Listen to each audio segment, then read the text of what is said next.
Hey, I've been hearing a lot about the stock market, but I don't really get it. How does it even work? Like, what are stocks anyway? Great question. Let's break it down simple. Imagine your favorite pizza shop wants to grow bigger, maybe add more locations or new toppings. But they need money to do that, right?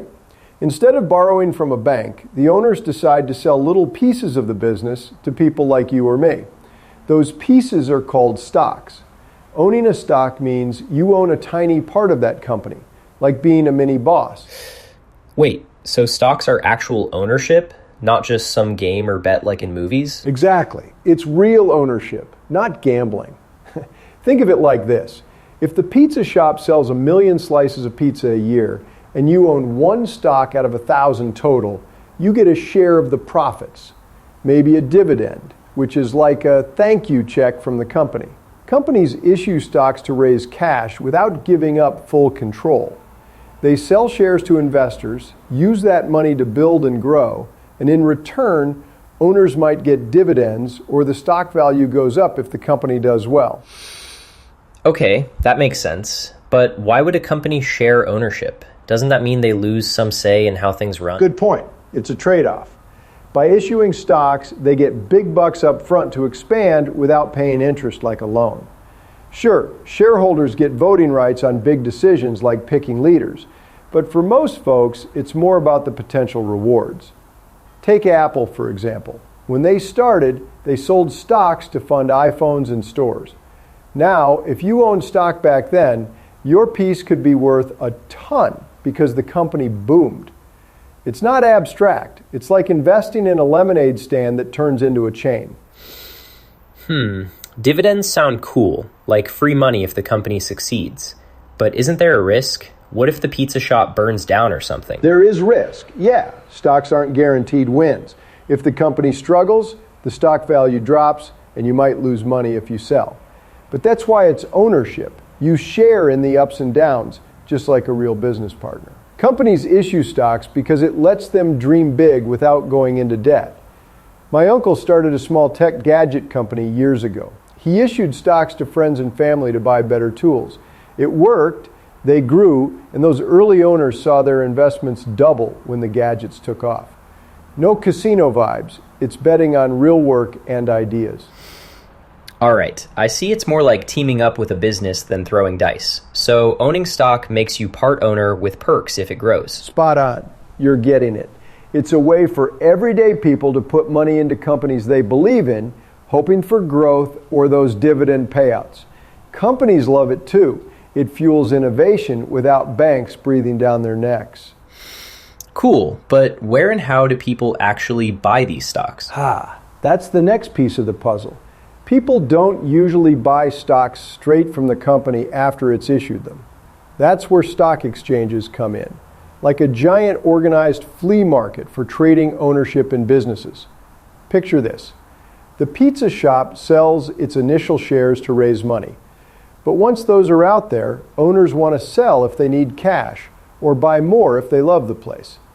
An exchange is the spot where all that swapping happens smoothly, without folks chasing each other down. A flea market? So it's not some fancy Wall Street thing only for rich people? Nope. It's accessible, though it started that way back in the day. The biggest ones, like the New York Stock Exchange or NASDAQ, are basically digital hubs now, where millions of trades zip around every second. They connect buyers who think a company is going to grow, like if your pizza shop invents a viral topping, with sellers who want out. Without an exchange, it'd be chaos, right? You'd have to call up the company or other owners directly, negotiate prices, and hope no one flakes. Exchanges set rules, keep things fair, and use tech to match deals fast. Okay, but why not just buy directly from the company if I want in? Like email them and say, hey, sell me a stock. That sounds simple, but companies don't sell new shares to random folks all the time. Most of their stock is already out in the world, traded secondhand. It's like buying a used bike from a friend instead of going back to the factory. Exchanges make it easy and liquid, meaning you can buy or sell quickly without haggling. Plus, they list prices in real time, so everyone sees the same value. My cousin tried trading stocks years ago without understanding this. He thought he'd call a company directly and got nowhere. Once he used an exchange through an app, it clicked. He bought shares in a coffee chain during a dip and sold later when it boomed. Secondhand trading. That makes sense for not bugging the company every time. So how do regular people actually get into this exchange without being a pro trader? You need a middleman called a broker. Think of them as your guide to the flea market. Brokers are apps or firms like Robinhood, Fidelity, or even banks that let you open an account online for free or low fees. You link your bank, deposit some money, could be as little as $10 these days, and then place orders to buy or sell stocks on the exchange. The broker handles the paperwork and connects you to the marketplace. It's not unnecessary. It protects you from scams and ensures trades are legit. Back in the 1700s, exchanges started under trees in Philly or London to avoid shady deals. Now it's all screens and algorithms, but the idea is the same. Safe, speedy trading for anyone. Brokers as guides. Got it. So exchanges are like the hub, brokers the entry ticket. Without them, it'd be a mess trying to trade pizza shop shares with strangers. Exactly. They turn what could be a wild garage sale into a smooth system. Companies benefit too. Active trading keeps their stock valuable, attracting more investors. It's how the whole market hums along, letting money flow to good ideas. All right, that clears up the buying part. But okay, why do those stock prices fluctuate constantly? Prices fluctuating? That's the heartbeat of the market, driven by something basic, supply and demand. Remember our pizza shop? If everyone's raving about their new vegan crust and folks line up to buy more shares, boom, demand spikes and the price climbs because there aren't enough shares to go around. But if bad news hits, like a recall on toppings, sellers rush to dump their stocks, flooding the supply, and prices drop as buyers hold back. Supply and demand, like an econ class with apples or something, but stocks aren't fruit. Why would that make prices jump around all day? It's the exact same idea, just applied to ownership slices. Buyers create demand when they think the company's future looks bright. Maybe earnings reports show more pizza sales, or a celebrity endorses it. That pushes prices up, rewarding early believers. Sellers add supply if they need cash or doubt the buzz, pulling prices down. It's not random like a slot machine. It's people reacting to real info. Take GameStop a couple years back. Online gamers hyped it up. Demand exploded from everyday folks buying in, and the price rocketed from $20 to over $400 in weeks. Not casino luck. Folks betting on the store's turnaround story. Whoa, that sounds wild. So news really sways it? Like, if the pizza shop announces a merger with a burger joint, prices might soar? Spot on. Company news is a big driver. Good stuff, like beating sales goals or launching a hit product, boosts demand because investors smell growth. Bad vibes, such as lawsuits or economic slumps, scare buyers away, increasing supply as folks sell off. But it's not just news, broader things too. Like if everyone's worried about rising cheese costs industry-wide, it ripples to all food stocks. My friend invested in a solar company. When government green energy grants were announced, demand surged. Her shares doubled in months. But then supply chain issues hit panels, sellers piled on, and it dipped. It's like a seesaw. More buyers on one end lifts it, more sellers on the other drops it. Exchanges track this in real time, so prices reflect what the crowd thinks right now. Okay, so it's crowd psychology mixed with facts, not pure chance. But doesn't that make it feel risky, like guessing what everyone else will do next? It can feel that way at first, but understanding supply and demand helps you see patterns, not just chaos. Prices aren't fixed like a lemonade stand menu. They adjust constantly to match what buyers will pay versus what sellers want. If demand outstrips supply, prices rise until balance, encouraging more sellers. Flip it and prices fall to lure buyers. It's efficient actually, signaling where money should flow. to thriving companies. Think of it as the market voting with dollars on winners. During the pandemic, tech stocks like Zoom saw insane demand because everyone needed video calls. Prices flew up as supply couldn't keep pace with the hype.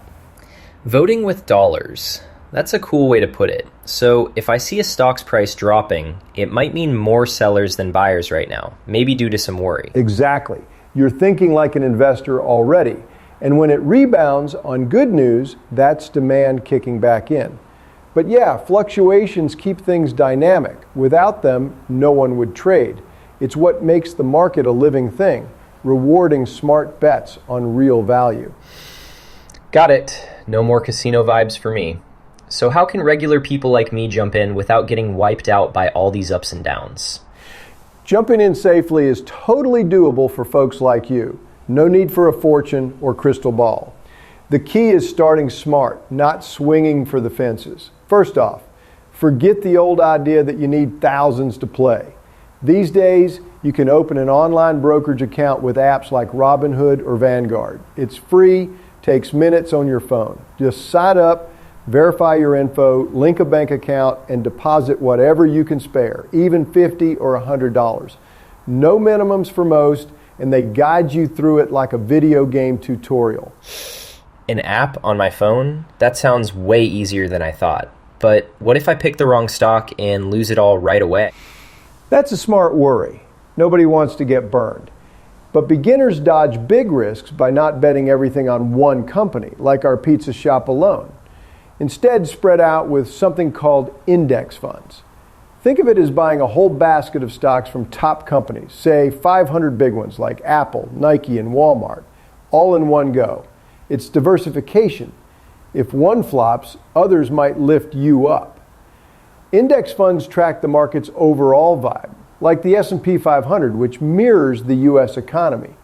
Historically, it grows about 7 to 10% a year on average, turning small investments into real savings over time without you picking winners. A basket. So it's like not putting all eggs in one carton. How do I even get one of those funds? Super straightforward through that same brokerage app. Search for S&P 500 Index Fund or ETFs like VOO. They're cheap with fees under 0.1%, meaning more money works for you. Start by investing a little each month. Say $25 from your allowance or part-time job. It's called dollar cost averaging. Buy steadily so you snag shares when prices dip and ride ups without timing the market perfectly. My niece did this at 16 with birthday cash. She put $200 into an index fund, added $20 monthly. 5 years later, with some ups and downs, it grew to over $1,500 just from letting the whole market do its thing. No daily stress. Set it and check occasionally. Dollar cost what? Oh, like buying candy on sale sometimes, averaging out the cost. And it grew that much without her being an expert? Yep, exactly. Avoids the trap of chasing hot tips. The market's ups and downs even out over years if you hold steady, like planting a tree that shades you later. For everyday folks, this beats going solo on risky single stocks. Plus, many apps offer free education, robo-advisors that suggest plans based on your goals, like saving for college or a car. Taxes? Brokerages handle basics, and long-term holds get breaks. It's not zero risk. Markets can dip, like in 2008 or 2020, but diversification and patience turn it into a tool for growing money, not a gamble. Patience, huh? So I could start small, use an app for a fund that covers lots of companies, and let time do the heavy lifting. That doesn't sound overwhelming. Right on. You nailed it. It's empowering. Regular people build wealth by owning bits of America's best businesses without needing to be a Wall Street whiz. Just learn as you go, stay curious, and remember, it's a marathon, not a sprint. You've got the basics now. The stock market's just a way to team up with growth. Yeah, I feel way more ready. Thanks. This makes investing seem like something I could actually do to build my future.